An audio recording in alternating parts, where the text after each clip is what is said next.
Hello friends, എല്ലാവർക്കും പുതിയൊരു വീഡിയോയിൽ സ്വാഗതം. കഴിച്ചിട്ടുണ്ടാവും.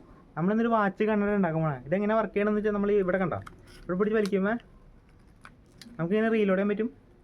എന്നിട്ട് ഒരു ബുള്ളറ്റ് എടുത്ത് നമ്മൾ ഇതിൻ്റെ ഉള്ളിൽ എന്നിട്ട് ഇവിടെ പിടിച്ച് പ്രസ് ചെയ്യാം കണ്ടോ. അപ്പോൾ നമുക്ക് ഇതെങ്ങനെ ഉണ്ടാക്കണം നോക്കാം. അപ്പോൾ നേരെ വീട്ടിലേക്ക് എനിക്ക് ചാനൽ സബ്സ്ക്രൈബ് ലൈക്ക് ചെയ്യാം. അപ്പോൾ നേരെ വീട്ടിലേക്ക് പോകാം. അപ്പോൾ ഇതിനായിട്ടൊരു പേപ്പർ എടുക്കാം. എന്നിട്ട് അത് നമ്മൾ മടക്കി ഇങ്ങനെ ഒരു നീളത്തിലുള്ള കോലുമില്ലാക്കി എടുക്കാണ്ട് അതായത് 4 പീസാക്കാം. എന്നിട്ട് ഒരു റൗണ്ടിലുള്ള പീസിൻ്റെ 4 സൈഡ് ഇപ്പം മുറിച്ച സാധനം ഒട്ടിച്ച് വയ്ക്കുക. വേണ്ടേ ഇങ്ങനെ നടുക്ക് വെച്ച റൗണ്ടിലുള്ള പീസ് ഇട്ടത് അവിടെ ഒരു മുറിച്ചിടാം. ഈ ഭാഗത്ത് ചെറിയൊരു ഇങ്ങനെ മുറിച്ച് വയ്ക്കുക. ആ 4 സൈഡിൽ നിന്ന് ഒട്ടിക്കുക. അതിൻ്റെ ഇങ്ങനത്തെ ഒരു ചെറിയ റോൾ എടുക്കുക. എന്നിട്ട് അതിൻ്റെ ബാക്കിൽ ഇങ്ങനത്തെ ഒരു നീളത്തിലുള്ള പീസ് ഇങ്ങനെ ചുറ്റി വയ്ക്കുക. എന്നിട്ട് നമ്മൾ അതിൻ്റെ ഉള്ളിൽ ഇങ്ങനെ ഇറക്കി വയ്ക്കുക. എന്നിട്ട് റബ്ബർ ബാൻഡ് എടുക്കുക. എന്നിട്ട് നമ്മൾ ഫ്രണ്ടിൽ കൂടെ ഇങ്ങനെ ഇട്ടിട്ട് ബാക്കിൽ ആ റോളിൻ്റെ ഇവിടെ അങ്ങനെ ഇട്ട് വയ്ക്കുക. ഇങ്ങനെ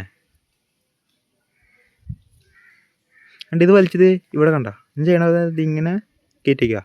എന്നിട്ട് പ്രസ് ചെയ്യുമ്പോഴാണ് വർക്ക് ചെയ്യണേ. കണ്ടതാണ് നമ്മുടെ തോക്കിൻ്റെ ഒരു അടി. ഒരു ഇങ്ങനത്തെ ഒരു പേപ്പർ മടക്കി ഇങ്ങനെ ഒരു പീസാക്കിയിട്ട് ഇവിടെ അങ്ങോട്ട് വെച്ച് ഒട്ടിക്കുക. അപ്പോൾ നമുക്ക് ഞെക്ക എളുപ്പം അതുകൊണ്ടാണ് അത് ഇങ്ങനെയാണ് റീലോഡ് ചെയ്യാൻ എൻ്റെ ഞെക്കാം. അപ്പോൾ ഭയങ്കര എളുപ്പത്തിൽ നമുക്ക് ചെയ്യേണ്ടത്. നമുക്ക് ഇങ്ങനത്തെ റൗണ്ടിലൊരു കാർബണിൻ്റെ പീസ് മുറിച്ചിടുക. എന്നിട്ട് ആ പീസിൻ്റെ മുകളിൽ നമ്മൾ ഉണ്ടാക്കി തോക്ക് അതിൻ്റെ മുകളിൽ ഇങ്ങനെ ഒട്ടിച്ച് വയ്ക്കുക.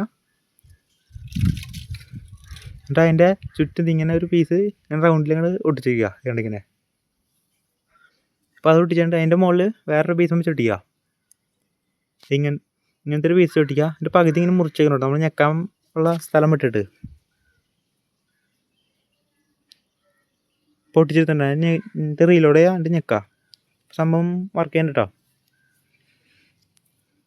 ഇനി നമുക്ക് ആ കൈമ കെട്ടുള്ള സംഭവമില്ല അതും കൂടി സെറ്റ് ചെയ്യാം. അതിനുവേണ്ടി കാർബണിൻ്റെ പീസ് ഇങ്ങനെ നീളത്തിൽ മുറിച്ചിട്ട് അതിൻ്റെ അടിയിൽ ഇങ്ങനെ പിടിപ്പിക്കുക. എന്നിട്ട് റബ്ബർ ബാൻഡ് ഇങ്ങനെ ഇട്ട് വയ്ക്കുക. അപ്പോൾ നമുക്ക് ലൂസിൻ്റെ അനുസരിച്ച് ടൈറ്റിൻ്റെ അനുസരിച്ച് ഇടാട്ടത്.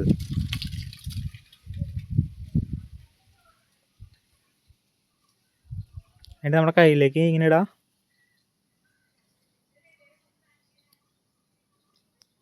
എന്നിട്ട് നമുക്ക് റീലോഡ് ചെയ്യാം. വർക്ക് ചെയ്യാനായിട്ട് സംഭവം നമ്മൾ ബുള്ളറ്റായിട്ട് പെൻസിലായിട്ട് മുറിച്ചെടുത്താണ്. റീലോഡ് ചെയ്ത് ആ ബുള്ളറ്റ് അതിൻ്റെ ഉള്ളിൽ ഇടാം. അവിടെ വെച്ച് പ്രസ് ചെയ്യാം.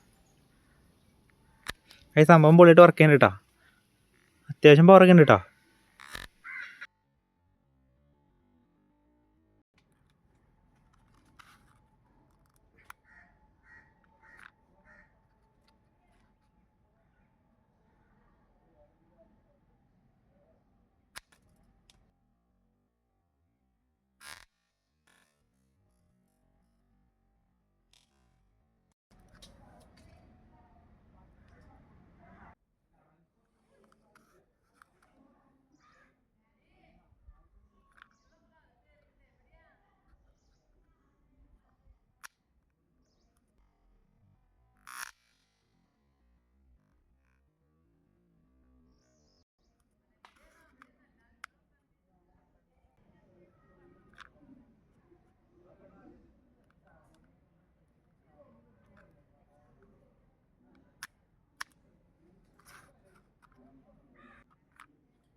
ഫ്രണ്ട്സ്, അപ്പോൾ ഈ വീഡിയോ ഇഷ്ടപ്പെട്ട സബ്സ്ക്രൈബ് ലൈക്ക് ശരി. അപ്പോൾ നമുക്ക് അടുത്തൊരു കാണാം.